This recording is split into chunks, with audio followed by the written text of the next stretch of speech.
Hello, this is another one of my videos on the Baha'i 9-year plan from 1964 to 73. This one concerned with progress in the period 1967-1969. As in earlier videos, the main source material is the book Messages from the Universal House of Justice, 1963-1986. I'll give the reference in the notes below. There's also an old article co-wrote with Moojan Momen on the Baha'i faith in 1957-1988, which provides overall context. Again, I'll put the note below. The Universal House of Justice had originally intended that the third phase of the plan would run from October 1967 and the holding of 6 intercontinental conferences and the opening of the proclamation campaign all the way through to the end of the plan, but evidently later decided that delineation of a fourth phase, that's from 1969, would be useful.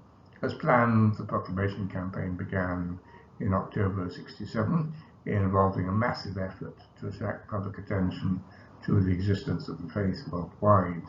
The campaign and the conference will be discussed in later videos. Apart from the ongoing work on the plan goals and the proclamation campaign, the third phase also saw the Universal House of Justice assuming direct representation of the Baha'i international community at the United Nations, the re-election of the Universal House of Justice at the Second International Convention, the establishment of the Continental Boards of Councillors, and the holding of a large international conference in Palermo in Italy in August 68, followed by a mass pilgrimage to the Baha'i World Center to commemorate the centenary of the arrival of Baha'u'llah in Akka. The House also issued an important reminder that the Baha'is should not involve themselves in politics. In April 1968, the Second International Convention was held in Haifa, and the House did not send its customary Rezwan message. Instead, it sent a cable to all national conventions shortly after the International Convention delegates had returned to their homes, praising the dedicated spirit and mature deliberations of the Haifa meeting and hailing the golden opportunity presented by the national conventions to galvanize the Baha'is at this crucial midway point of the 9-year plan as it approached. Now is the time for every Baha'i to direct all their efforts to the achievement of every remaining goal of the plan, as well as simultaneously extending and accelerating the universal proclamation of the Baha'i message. With the utmost love, the House called upon all Baha'is to make a sacrificial outpouring of their energies and resources so as to advance the redeeming order of Baha'u'llah, an order which they wrote was the sole refuge of the misdirected, the heedless millions of the world's population. The House prayed that the Baha'is would be rewarded for their dedication and ardor with complete and glorious victory. The House also announced that its members had held prolonged consultations with the hands of the cause regarding the development of the faith, and the formation of the Continental Boards of Councillors was announced shortly after this. Despite the achievements that had already been made by the summer of 1968, the House of Justice was evidently concerned that the accomplishments of some of the planned goals was lagging behind. This was evidenced by the House's message to the Palermo Conference participants in August 1968, in which it noted that whilst much had been accomplished, the midway point of the 9-year plan had now been reached, but more than half of the goals had yet to be won, with the greatest shortfalls being in the opening of new territories where Baha'is resided, and the formation of local spiritual assemblies, which in turn inevitably affected the ability to establish new national assemblies. A dramatic upsurge in what was termed effective teaching was now needed. So too were more pioneers, travelling teachers, and funding. The House hoping that the conference would generate a great spiritual dynamic which would reinforce the already rising momentum of activity and carry the Baha'is to victory by the end of the plan. Again, in September 1968, the House expressed its concern that whilst the plan was now almost half over, there were substantial shortfalls in progress towards the attainment of some goals, notably the formation of new local spiritual assemblies and the opening of new localities where Baha'is resided. An additional 6,997 assemblies, 76% of the total, and over 22,800 localities, 59% of the goal, had to be gained.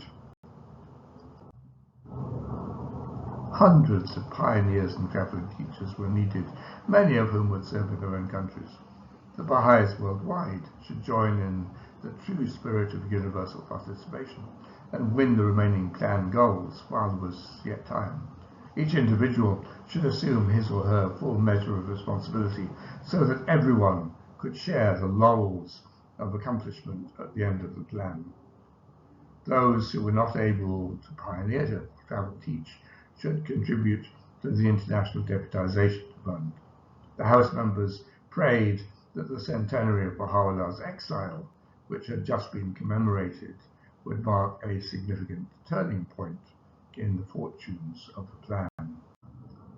Reviewing the year just ended at Rizwan 1969, the House noted that the cause of God had continued to pursue its majestic course with the extension of the range of the faith's activities and influence.